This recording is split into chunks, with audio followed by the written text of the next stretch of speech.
Gotta drink my coffee. Get away from me, Dynamite. You look mean. Watch out for all the bullets. Good to know, thank you. Let's enter the Gungeon.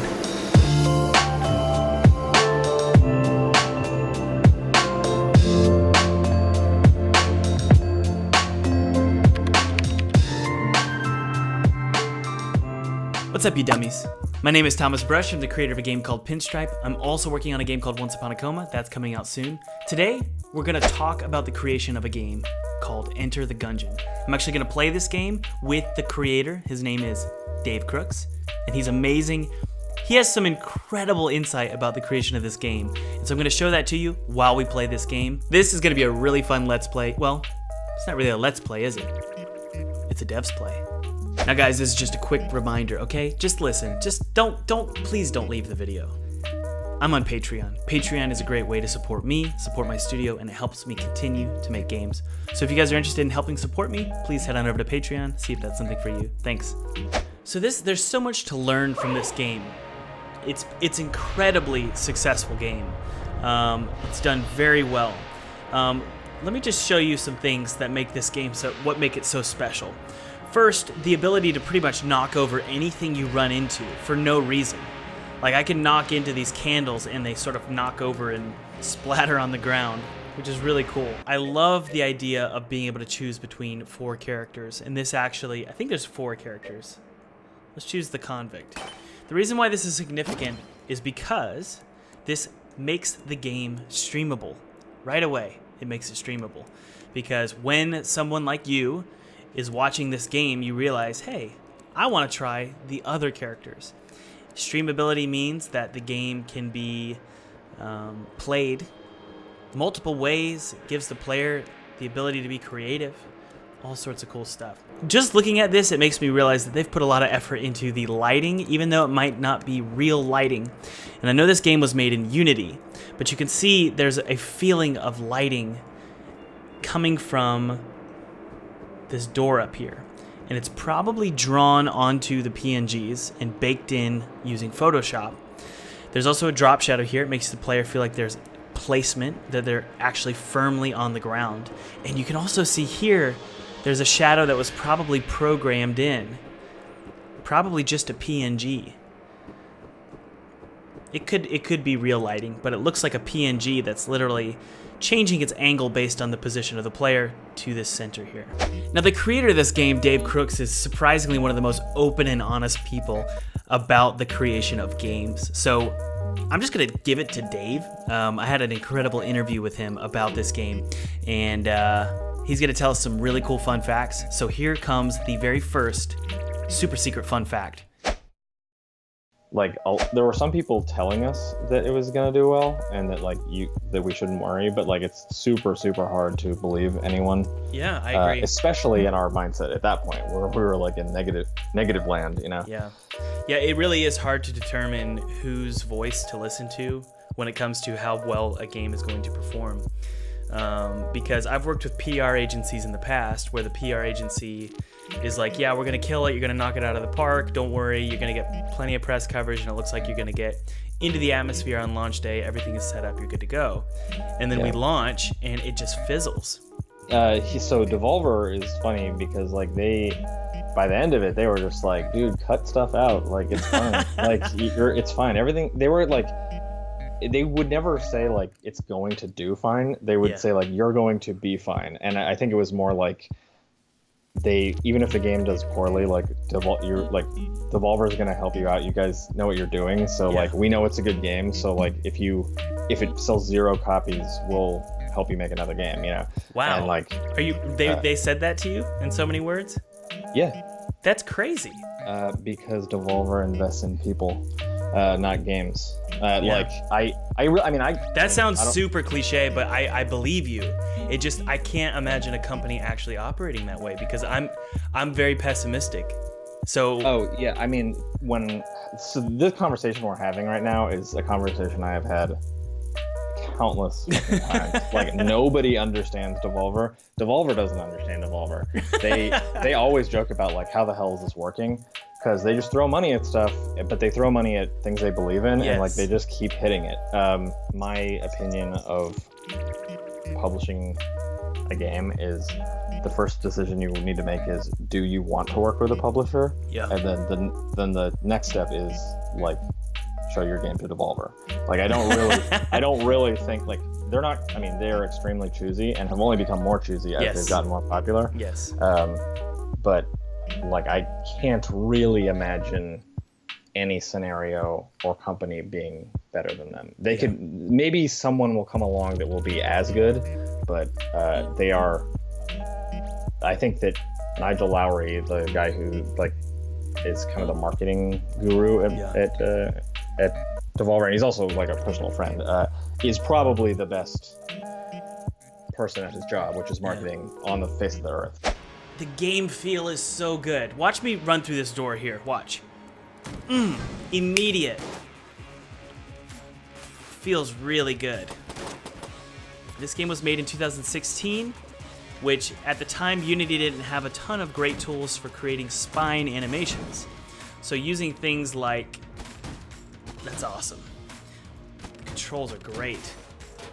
Using things like sprite sheets as opposed to actual spine animations. Pixel-based games are notorious for using sprite sheets. Whoa, that's awesome. So awesome. The game feels incredible. Now look, I can interact with so many things. This is what makes this game so streamable and so exciting. I press E on that and it throws this fire pit thingy onto the ground. You've got the ambience slowly changing. And right now you've got this really relaxing soundtrack. But the moment you engage in battle, it slowly fades in the battle music. So you're always sort of on your toes, and you always feel like the world is emotionally telling you how to feel. The game feels incredible because it's super clicky.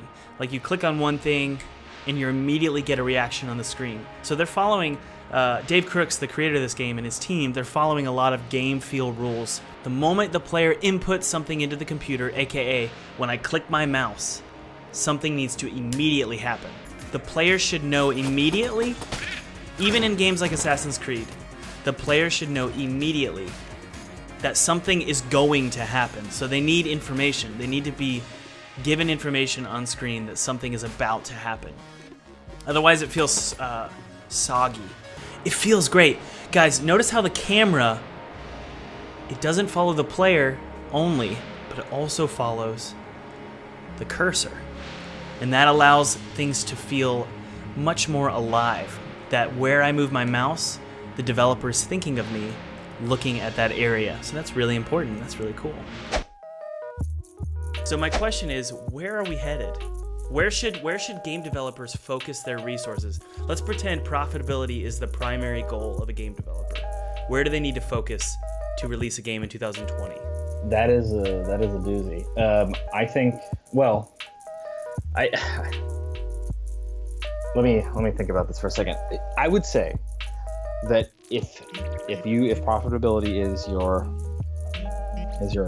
only real goal, and you know it should certainly be one of them. Yeah, I agree.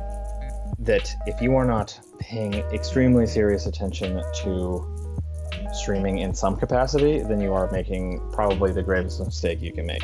Making something that is fun to watch, that includes reasons for players to play it again for their, and when I say players, I mean like content creators, like to play it again and again to fill their channels. Like if you know Northern Lion like hadn't liked Gungeon or hadn't had as many reasons to play it, like he wouldn't have made as many videos as he did, and he gets 400,000+ views per video. Dude, and like I can't tell you exactly like how many dollars that made Dodge Roll, but it certainly wasn't zero. Exactly.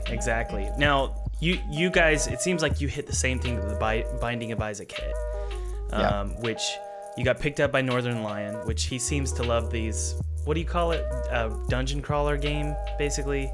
Rogue-like. Rogue-like. Rogue-lite, you know? I don't know. Yeah. I mean, he seems to pick them up and make them explode. Edmund McMillan was telling, I can't remember who it was, he was on a podcast and he said that Binding of Isaac sort of flunked when it launched. Yeah. And then Northern Lion picked it up, and it's like it's an infinite billboard, free of charge. Now the thing about creating games, especially in Unity, is when you're a one-man team, sometimes you don't really have the resources or the time to create all these assets. And so that brings me to this page here. This is actually part of Unity's asset store. And this is Shan R, and it's actually a designer who's created a ton of assets for you guys, and they're actually sponsoring the video. So thank you so much, Shan R, for supporting this video. I just want to show you really quick some of these awesome assets. We've got some really cool low poly assets here, particularly this pretty epic monster. So you can actually import that into your game files and use them. Same is true for this guy here. We've got a huge boss creature, and you've got all the polygons you need. It's rigged and ready to go. So thank you, Shanar, for supporting this video. And guys, if you're interested in taking a look at these assets on the Unity Asset Store, that would be awesome. It supports him, and it supports this channel. Links in the description. Thanks.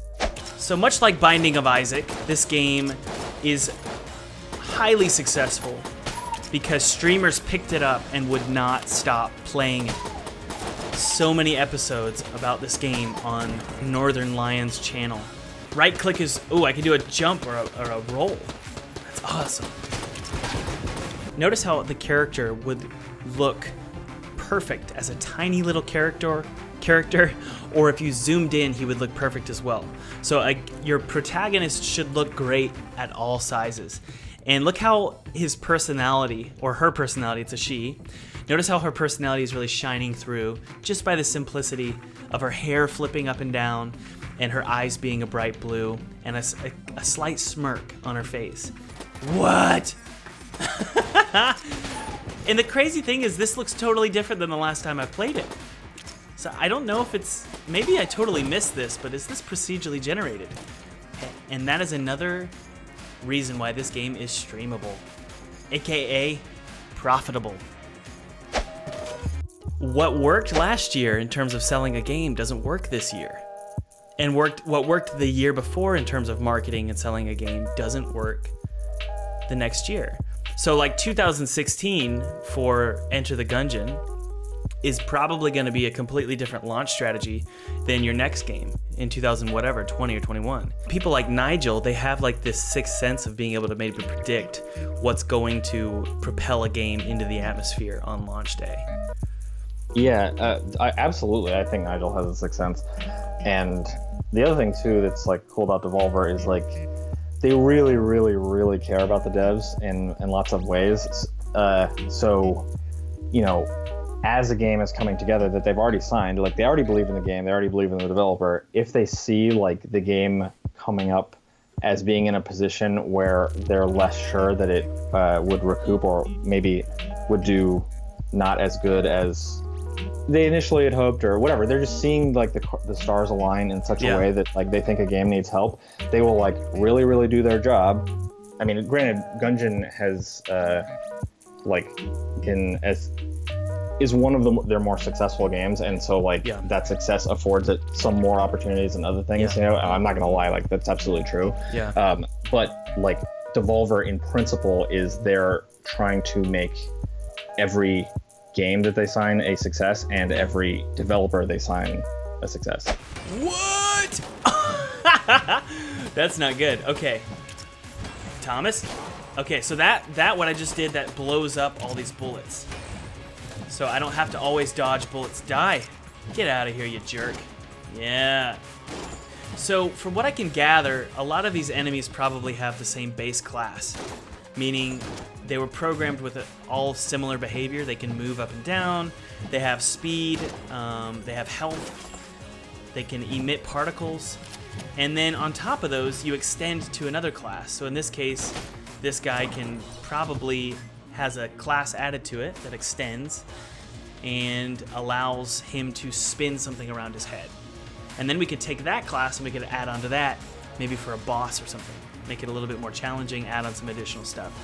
So this game feels so full because I'm collecting all these amazing things. So I've got this awesome book here, which that animation was incredible. The fact that they decided to spend the time animating that book opening, because for me I would just literally just show the book and I would be done, but it's so fun opening up this book, and this really helps extend gameplay length, and by extending gameplay length you're continuing to make the game streamable and also perceived value. It makes your game feel like it's more valuable than maybe it actually is, because I don't necessarily care what each one of these guns actually does, and I'm probably not going to read all of it. Some of you probably will. But it feels full. It feels alive. There's a whole world here. And so what I want to ask you is, what are some things that make a game streamable? Well, I think that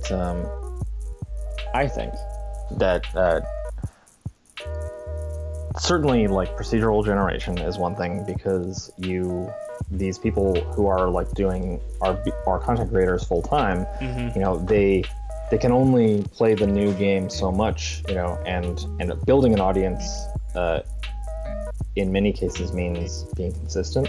Yeah. And so having sort of like Northern Lion as a example again, but he's got the NLSS, and he has the docket, you know, and here's what I'm going to play, and like you can tune in for the new stuff, you can tune in for the staples, you know, you can tune in for the multiplayer. But I think like procedural generation is really helpful, because these people who need to fill up all this time, like it's at least a little bit fresh again, you know. Okay. I think difficult games often can be like, because like even in a game that doesn't have procedural generation, like say Sekiro or Dark Souls or something like that, like the fact that it's difficult and that it's like and certainly mysterious at the beginning, but then it's difficult later.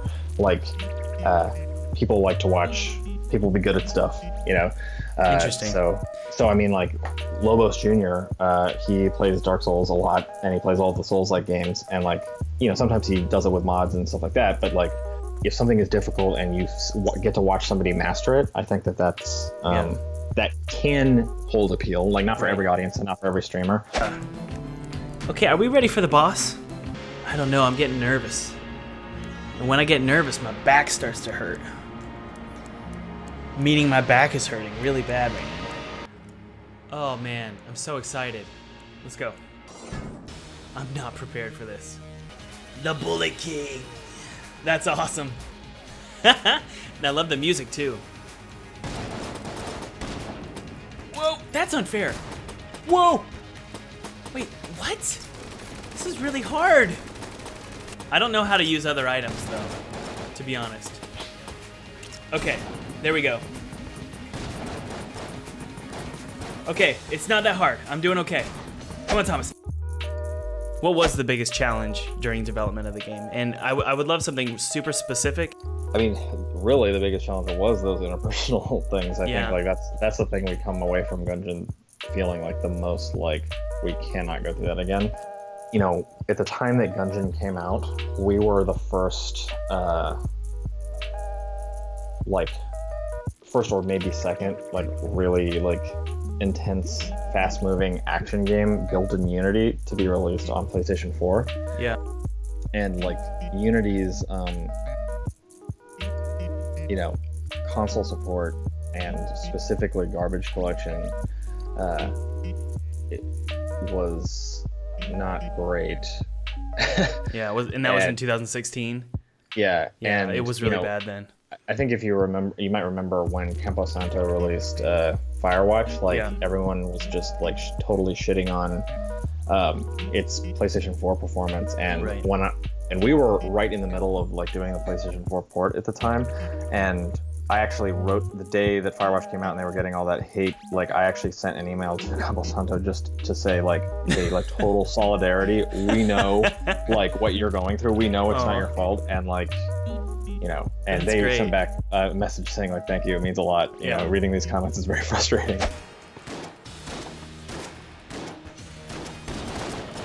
Okay, I've got this. I'm not gonna do it. Okay, come on. I know, guys, I know you're thinking, Thomas, you gotta suck. Of course I suck. I've been spending all my time making games that I don't really play games anymore. Okay.